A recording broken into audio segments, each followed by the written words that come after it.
Wave optics शुरू सोच रहा हूँ कर दूं, क्योंकि मैथ में तो रिवीजन शुरू करेंगे, थ्री डायमेंशनल ज्योमेट्री है उसको देखूंगा पहले एक बार में, क्योंकि थोड़ा फिजिक्स बचा यार तो निपटा लेता हूँ और क्या। हाँ, ये ले,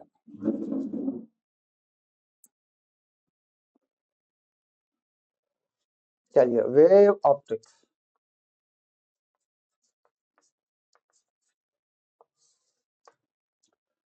तो वेव ऑप्टिक्स में जो इक्वेशन ऑफ वेव है, इलेक्ट्रोमैग्नेटिक वेव है,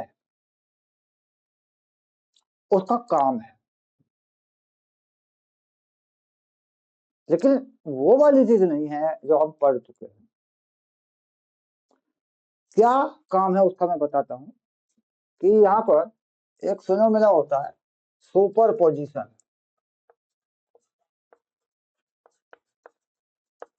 ऑफ टू वेव्स।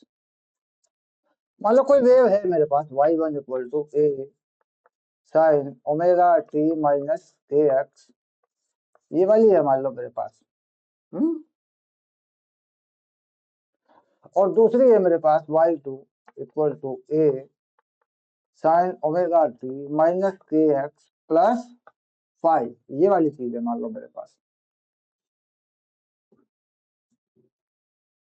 तो ये दोनों वेव अगर कहीं मिलती हैं, मान लो एक इधर से आ रही है लाइट और एक इधर से आ रही है, यहाँ पॉइंट पी पे मिलती हैं, तो यहाँ पे कह रहे हैं कि जो इंटेंसिटी होती है वो कितनी होती है। और इन्हें कहा कि जो इंटेंसिटी है वो प्रोपोर्शनल टू एम्पलीट्यूड के स्क्वायर के प्रोपोर्शनल है, यानी जो भी रिजल्टेंट एम्पलीट्यूड बनेगा उसकी प्रोपोर्शनल होगी। तो फिर मैं इससे क्या करता हूँ कि सुपर पोजिशन के एक्सपेरिमेंट को बेसिस में बनाते हुए मैं, वो काले वाला तो मेरे पास नहीं है, नीचे पड़ा होगा देखो कमरे में, कपड़ों में, हाँ। तो फिर मैं इसको फाइनल करते हुए क्या आगे भाई A1 है और ये A2 है, लेकिन बाकी चीजें सेम है, ये चीजें सेम है, ओमेगा भी सेम है और लैम्बडा यानी वेवलेंथ भी सेम है। तो ये है, तो होता क्या है जिसका ये सेम होता है, the source having same frequency are called coherent source. तो फ्रीक्वेंसी अगर सेम होगी तो कैसे होंगे, कोहेरेंट होंगे। और अगर उनका वेवलेंथ सेम होगा, if wavelength is same, the light same, single वाला लिखते हैं, सिंगल एक ही वेवलेंथ होगा, लाइट इज कॉल्ड मोनोक्रोमेटिक। तो मोनोक्रोमेटिक का मतलब होता है एक ही रंग का होगा, लाइट का पीला हो हरा हो कुछ भी हो। तो ये फिनोमेना मोनोक्रोमेटिक पे फॉलो करता है, एक रंग की लाइट होनी चाहिए। चलिए, तो सबसे पहली बात हम देखते हैं कि जब हम दो एम्पलीट्यूड को ऐड करते हैं इस फिनोमेना के तहत, तो हम यहाँ इस चीज को और इन दोनों को वेक्टोरली ऐड करके रिजल्टेंट निकाल लेते हैं। रिजल्टेंट डिस्प्लेसमेंट में हम ले जाते हैं तो रिजल्टेंट एम्पलीट्यूड ही हम निकाल देते हैं। तो रिजल्टेंट एम्पलीट्यूड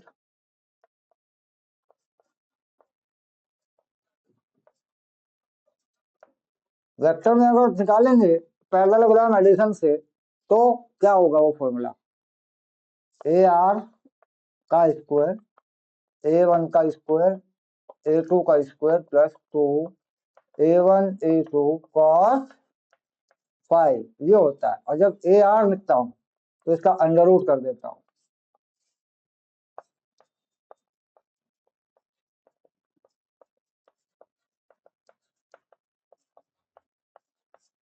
ऐसे। अगर मैं कहता हूं कि ये चीज इंटेंसिटी के प्रोपोर्शनल है, तो मैं कोई कांस्टेंट प्रोपोर्शनलिटी लगा लेता हूं, तो लिखता हूं आई रिजल्टेंट I1 प्लस I2। अब स्क्वायर सीधा स्क्वायर पे लगा रहा हूं, इस पे नहीं लगा रहा हूं, यहाँ पे 2i1 i2 cos 5, यानी रिजल्टेंट इंटेंसिटी इस फॉर्मूले के अकॉर्डिंग फाइनल हो जाएगी।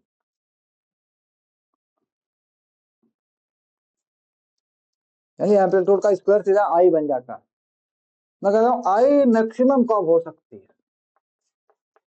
तो मैं क्या करता हूं इस केस में, cos 5 equal to 0 1 and 5 equal to 0 2 pi 4 pi, यानी 5 2 एंड 5 हो तो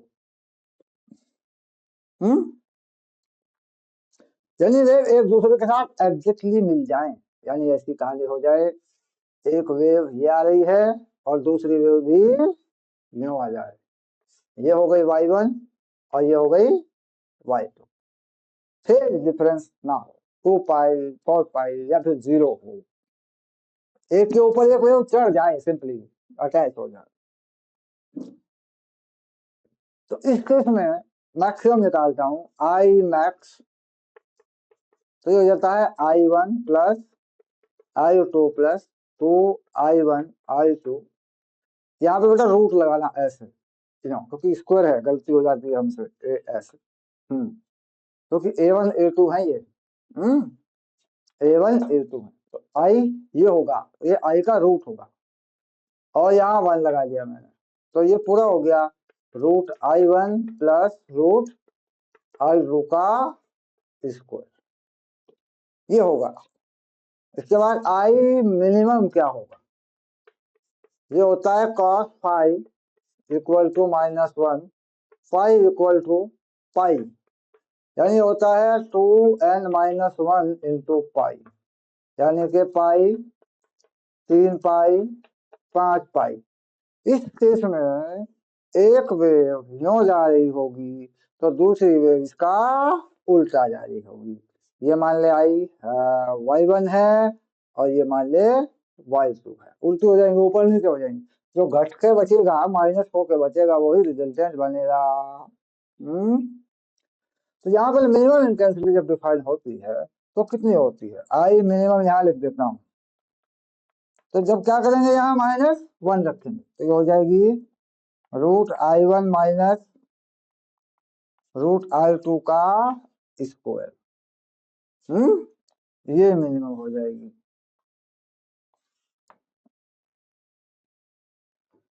और अगर मैं रूट हटाना चाहूं, इस रेशियो को निकालना चाहूं, तो ये एम्पलीट्यूड में भी आ जाता है। इसका नाम क्या होता है, इसका नाम होता है इंटेंसिटी रेशियो, इंटेंसिटी रेशियो। क्या हो गया intensity ratio, I max upon I minimum root i1 plus root i2 का square upon root i1 minus root i2 का स्क्वायर, ये हो जाता है तेरा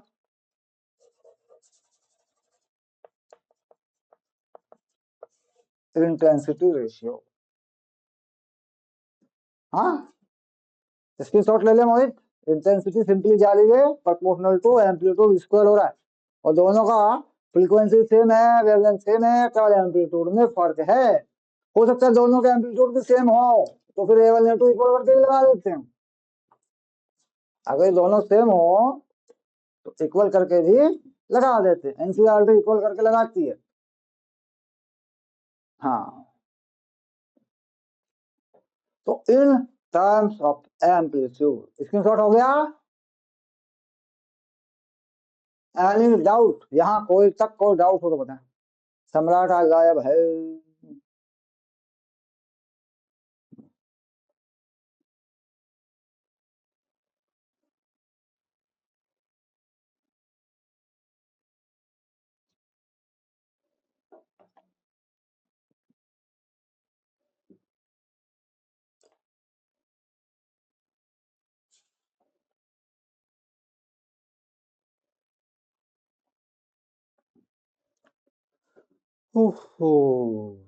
पिक्चर साफ है, वीडियो साफ आ रहा है बिल्कुल,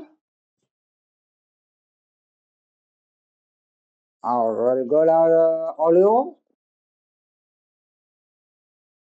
ओके गुड। 20 Mbps के आसपास आ रही है, अपलोड बहुत बढ़िया आ रही है वोडाफोन पे। अनलिमिटेड है, 400 रुपए दे लिए सारा जिसने। नॉट मैटर यार, कोई बात नहीं। एयरटेल फाइबर है गाँव में अब। ये जो है नॉर्थ इंडिया, उत्तर सहारनपुर जो है क्रीमी लेयर में आता है, सबसे उदय सबसे पहले आते हैं यहाँ। एयरटेल फाइबर आता है 1 Gbps का, लगवा दूंगा 10-15-20 दिन महीने में कभी भी, कोई दिक्कत नहीं।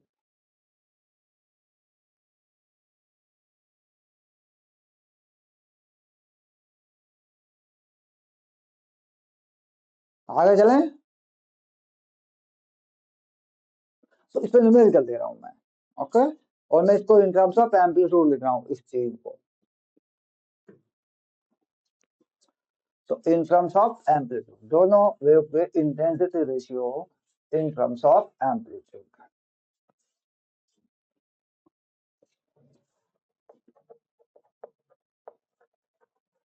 Intensity ratio in terms of amplitude. तो यहां से हटा ले I1 I2 को, A1 I2 लिख ले।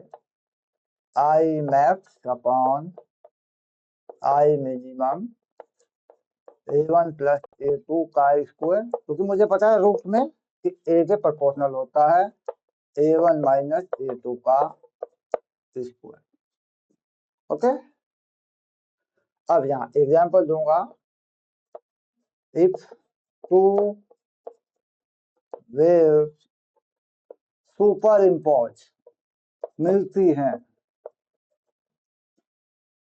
At a point having A1 by A2 equal to 5/2, find intensity ratio। ये रहा क्वेश्चन।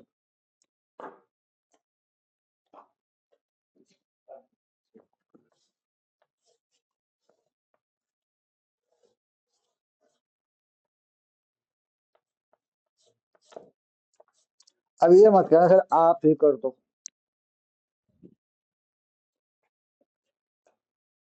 हाँ सर, क्योंकि इसमें देख के बस फार्मूला ही लगाना, और सारे फॉर्मूले बोर्ड पे लिखे पड़े तेरे पास, सब लिखा पड़ा।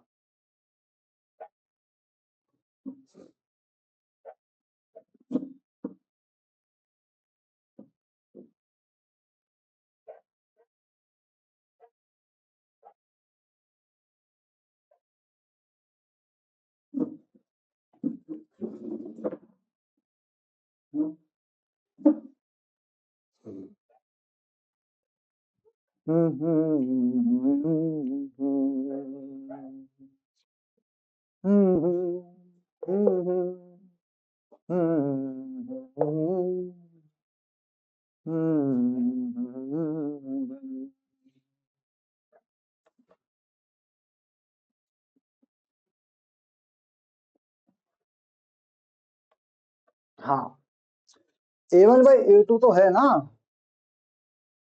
तो A1 क्या है, कोई K मान ले 5/2 है।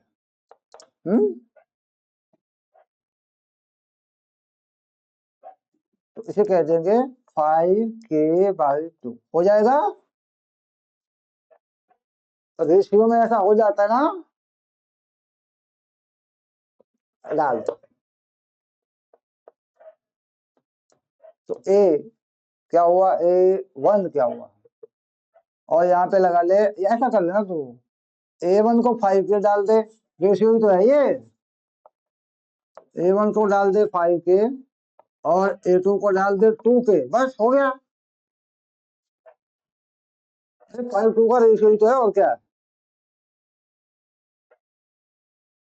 हाँ हाँ, तो 5K+2K का स्क्वायर, 5K-2K का स्क्वायर, 7K का स्क्वायर, 3K का स्क्वायर, 49/9।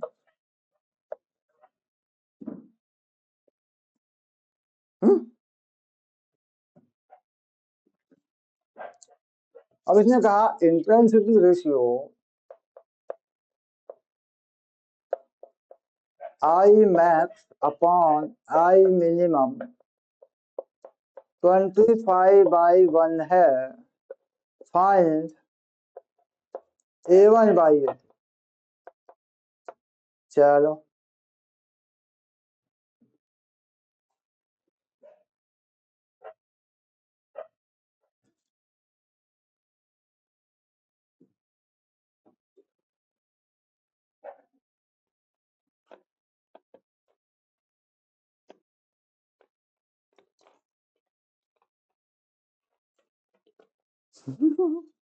हाँ, ये जो चीज होती है ये होता क्या है? A1 + A2 A1 - A2 का होल स्क्वायर होता है ये 25/1 स्क्वायर रूट बोथ साइड। ये इससे हट जाया करता है, ये 5/1 बचेगा। A1 + A2 और A1 - A2 इक्वल टू 5/1 हो गया। ठीक है, क्रॉस मल्टीप्लाई कर ले। A1 + A2 equal to 5A1 - 5A2। हाँ, A1 को A2 को इधर ले आ, 6A2 equal to 4A1। A1/A2 equal to 6/4 यानी 3/2। आंसर हो गया।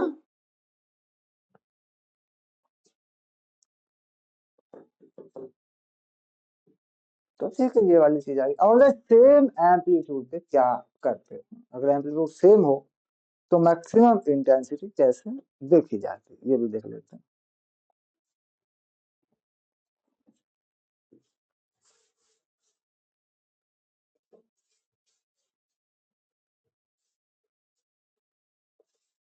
एनसीईआरटी क्या कह रही है, एनसीईआरटी के अकॉर्डिंग अगर हम देख लें थोड़ा सा, तो ये कह रहे हैं कि एक हम दे रहे हैं सोर्स आपको y1 equal to a cos omega t। cos phi सब में, cos x सब में होता है, that is not a phase involve. दूसरा कह रहे हैं कि हम दे रहे हैं आपको a cos ओमेगा t + 5। जब हम जोड़ते हैं इसको, सुपर इम्पोज कराते हैं, तो ये हो जाता है a और cos omega t + 5 plus cos omega t। तो फॉर्मूला लगा लेते हैं cos का, cos a + cos b। तो फॉर्मूला क्या होता है, 2 cos a + b।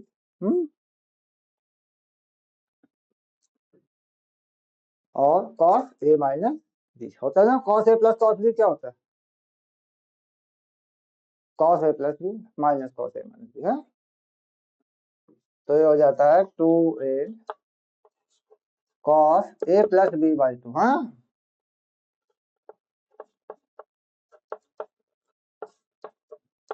और cos ओमेगा t कट जाएगा 5/2, ये हो जाता। ये वाली आ जाती है। तो ये कहता है ये रिजल्टेंट एम्पलीट्यूड का पार्ट है, 2a cos 5/2 ये रिजल्टेंट एम्पलीट्यूड का पार्ट है, और cos ओमेगा t + 5/2 वेव का पार्ट है, क्योंकि ये रिजल्टेंट डिस्प्लेसमेंट था, इसमें टाइम नहीं है। तो ये टर्म एम्पलीट्यूड की जगह पर है, रिजल्टेंट एम्पलीट्यूड की जगह पर है। तो रिजल्टेंट एम्पलीट्यूड कितना हो गया, 2a cos 5/2।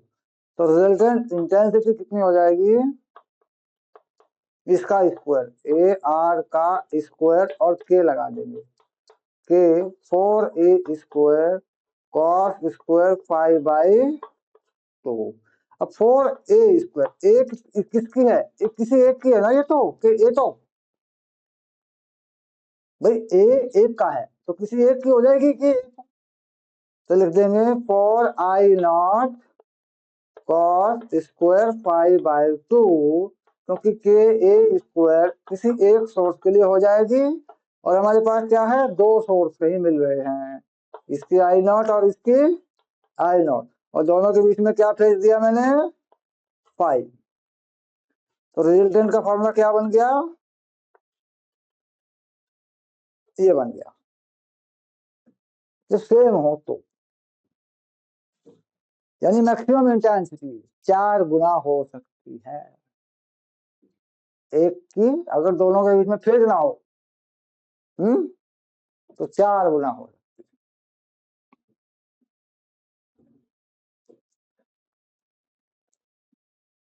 क्योंकि ये स्क्वायर है, -1 का स्क्वायर भी 1 ही होता है, +1 का स्क्वायर भी 1 ही होता है, और मैं पाई की जगह 0 डाल दूं तो 1 हो ही जाएगा। तो 0, 2 पाई, क्या 4 पाई, सब पे क्या होती है, मैक्सिमम इंटेंसिटी होती चली जाती है, और मिनिमम कहाँ जाएगी, 0 हो जाएगी, फिर वो फिर क्या होगा, पाई पे होगी।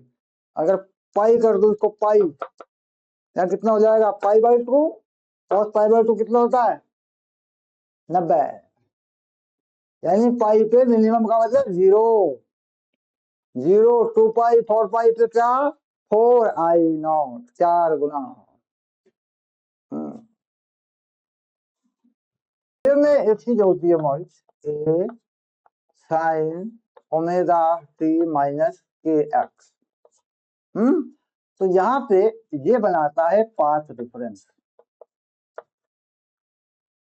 और ये एंगल जो होता है ये बना देगा फेज डिफरेंस, क्योंकि एंगल जो होता है वो साइड में एंगल लिखा होता है, तो यानी ये भी एंगल है, ये भी एंगल है, तो यानी फेज डिफरेंस जो हो जाएगा वो हो जाएगा के डेल्टा एक्स, ये क्या हो जाएगा, पाथ डिफरेंस, और ये क्या हो जाएगा, फेज डिफरेंस, यानी फॉर्मूले में अगर फेज डिफरेंस लगाना है, फेज एंगल लगाना है और पाथ डिफरेंस दिया है तो निकल सकता है। तो के क्या होता है, यहाँ पे के होता है 2 pi by lambda, 2 pi by lambda, और ये path difference, this is the phase difference, यही फेज डिफरेंस यहाँ फाई कहा जाता है, phi 2 pi by lambda, path difference को डेल्टा एक्स ही रहने दो।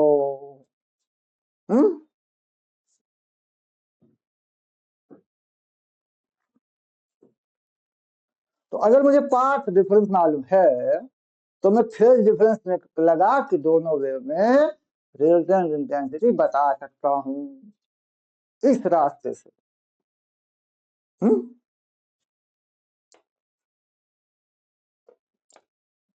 तो इस पे क्वेश्चन लिख दिया जाए,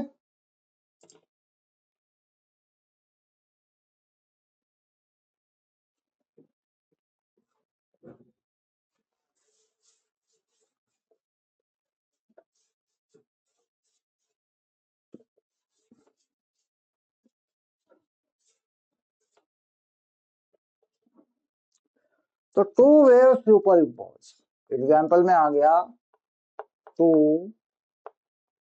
वेव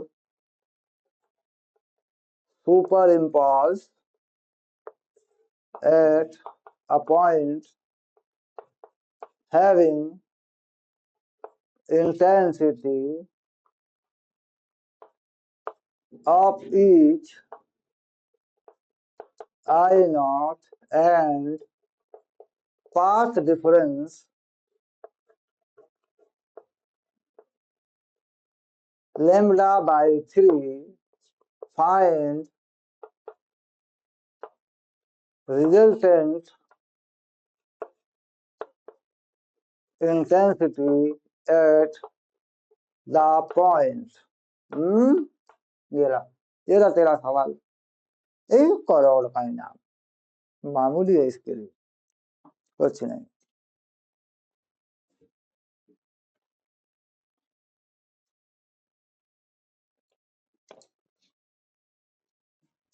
एनसीईआरटी का क्वेश्चन, एक्सरसाइज का सवाल है।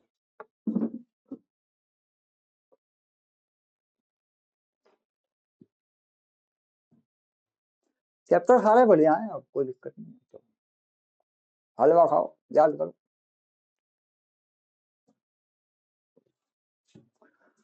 टू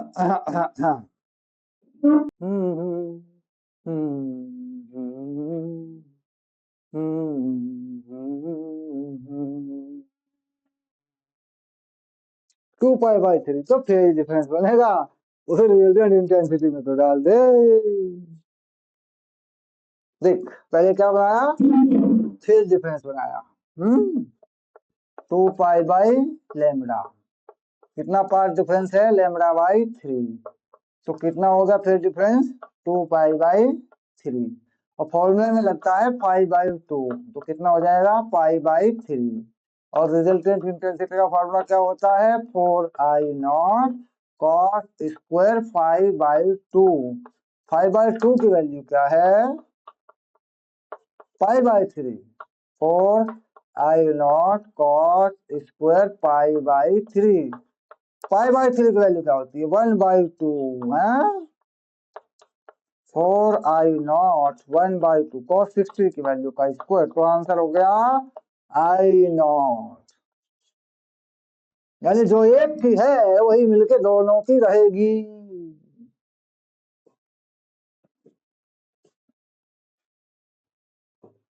अगर मैं इसको पाथ डिफरेंस को मतलब लैम्बडा बाई थ्री ना करूं, लैम्बडा बाई टू कर दूं, तो ऊपर का टू कट जाएगा, पाई आ जाएगा, पाई में पाई बाई टू लगेगा, जीरो हो जाएगी। अगर मैं लैम्बडा बाई फोर कर दूं तो कितना आ जाएगा, पाई बाई टू, फिर पाई बाई फोर हो जाएगा, आ जाओ ओके, फिर आएगा आंसर, आधी हो जाएगी, टू आई हो जाएगी, फिर है कि नहीं। लैम्बडा बाई थ्री होने का मतलब क्या है, एक वेव मान ले ऐसे जाती थी, और लैम्बडा ये पूरा होता है, दूसरी में और इसमें लैम्बडा बाई थ्री का फर्क है, लैम्बडा बाई थ्री यहां तक हो गया, तो दूसरी यूं जा रही होगी, देख ये देखिए लैम्बडा बाई थ्री का फर्क आ गया यहाँ पे, समझ रहा है बात को। तो कहीं मैक्सिमम इंटेंसिटी जो भी बनेगी, यहाँ बने जहां भी बनेगी, वो मैक्सिमम कितनी रहेगी, आई नॉट, बाकी घटती बढ़ती रहेगी, आई नॉट से कम कम रहेगी।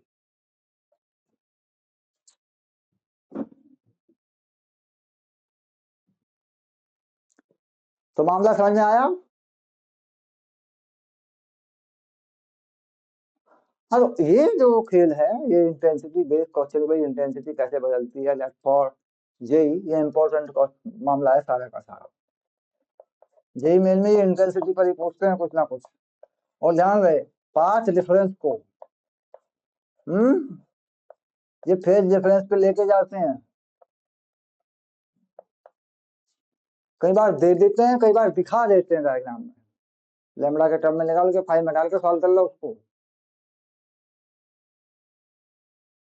ठीक है। फर्दर एक्टिविटी क्या होगी, आगे की यात्रा क्या होगी, क्योंकि ये तो इतना टॉपिक खत्म हुआ।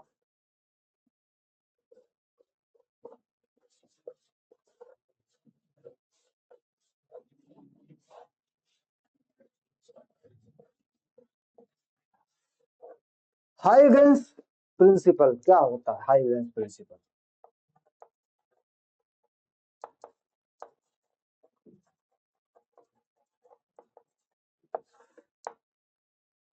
हाइगेंस प्रिंसिपल, हाइगेंस ने क्या कहा कि अगर कोई सोर्स है हमारे पास,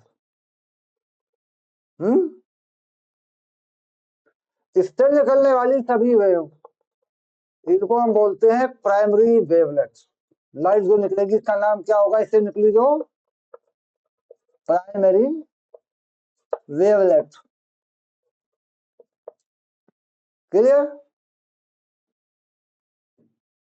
कहता प्राइमरी वेवलेट में अगर मैं सेम फेज डिफरेंस मानते हुए इस सोर्स के चारों तरफ कोई सरफेस बना लूं और उस पर कोई पॉइंट लूं, एक नया सोर्स, तो ये एक न्यू सोर्स की तरह काम करेगा, ये नया सोर्स बन जाएगा, और इससे जो वेवलेट निकलेगी उसे क्या कहूंगा, secondary wavelet.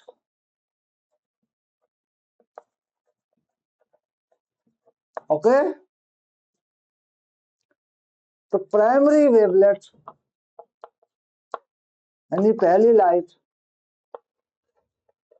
And secondary wavelet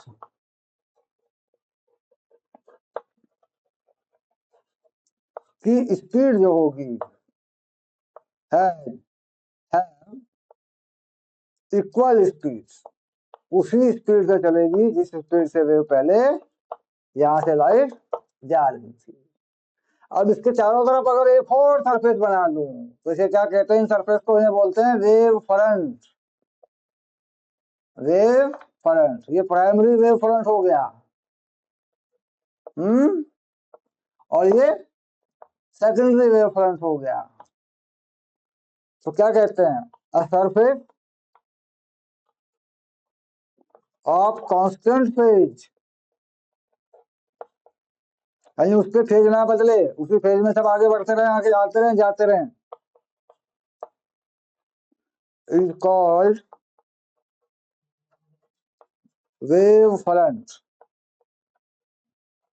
ये बात हाइगन्स ने कही। तो क्या बदलता रहता, अगर इंटेंसिटी बदलती रहती, इंटेंसिटी बदलती रहती है, क्योंकि लाइट के एनर्जी का जो अमाउंट यहाँ होगा वो सारा इस स्फीयर पे फैलेगा। फिर जो यहाँ होगा वो इस पे फैलेगा, जो यहाँ होगा वो इस पे फैलेगा। इंटेंसिटी बदलती रहेगी लेकिन act as a new fresh source. Each point on a new wavefront acts as a new fresh source of light।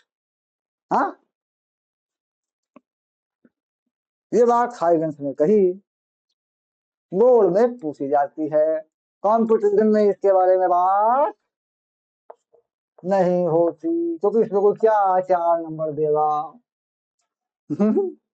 पूरे चैप्टर में यही थोड़ा ही है, एक सवाल बनना ले लेके, यंग डबल स्लिट पे बनेगा या डिफ्रैक्शन पे बनेगा या फिर रिजॉल्विंग पावर पे बनेगा, कहाँ बनेगा वो बता दिया जाएगा।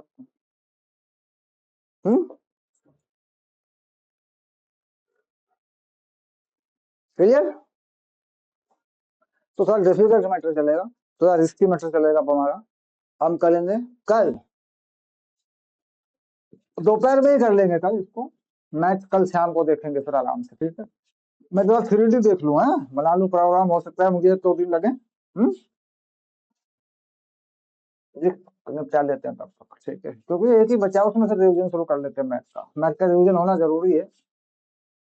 मैं देख लूँ 3D में, अदरवाइज मैं सॉल्व शुरू कर देता हूँ, सीधे क्वेश्चन बनवाना शुरू कर देता हूँ सीधे।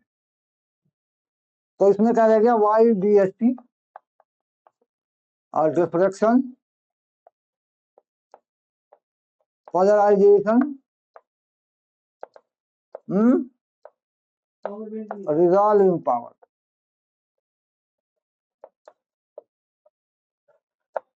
नहीं बेटा नहीं, फूक मार, फूक थोड़ी मारेंगे। वाई डी एस टी नहीं होगा, एक पूरी क्लास ले लेगा, डिफ्रैक्शन आधी ले लेगा, आधी ले लेगा, आधी ले लेगा, ये हो जाएगा ऐसे, ठीक है। तो ऐसे में कुछ एनसीईआरटी क्वेश्चन भी करवा देंगे, एक क्लास ये होगी, एक वो हो जाएगी, है बस 3 हो जाएंगे, खत्म हो जाएगा काम से। मतलब 3 दिन है, कल परसों तरसों टटा, क्लास तो रोज ही होगी ना फिजिक्स की अब। हाँ तो क्या दिक्कत है, मैथ के बारे में विचार करता हूँ, 3D लूँ कि शुरू करता हूँ, तू बता क्या करूँ। बोर्ड एग्जाम में टाइम है, 3D लूंगा तो भूल भाल जाओगे तुम, तो प्रोबेबिलिटी लूंगा भूल भाल जाओगे। मैं सोच रहा हूँ पीछे वाले को उठा लूं एक बार, रिवीजन पे आ जाऊं, बोर्ड का एग्जाम करा लूं, तो क्वेश्चन डालना शुरू कर दूं बोर्ड के। हम्म, वो पूरा पैकेज है, पूरा का पूरा भेज दूं और उठा के उसमें से क्वेश्चन दूं और उठा के यहाँ बोर्ड पे लिख दूं, कर दूं, एक एक चैप्टर को पकड़ पकड़ के निपटा लूं। तो उस रास्ते से अगर मैं चलूंगा 1 महीने में निपटा लूंगा मैं, तो उधर फिजिक्स निपट जाएगा।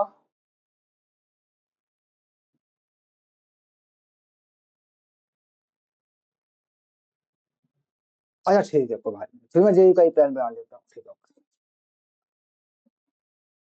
और तो पूरा पैकेज का पैकेज ड्राइव से शिफ्ट मार दूंगा, तो ड्राइव का लिंक है वो तो ड्राइव का लिंक है, तुझे गूगल पे शेयर कर दूंगा तेरे व्हाट्सएप पे, जाके लिंक पे से डाउनलोड मार लेना उनको। तो अपन लिंक को शेयर कर दूंगा, बस खत्म हो गई बात, उसमें कोई बात ही नहीं रही। एक एक पेपर खोल लेना अपना। ठीक है, वो मैं आज ही कर देता हूँ, तो काम को देख के, ठीक है। ओके, कल 12 साढ़े 12 मिले हैं, आज तो बाइक में बिजी रहा। ठीक है। ओके।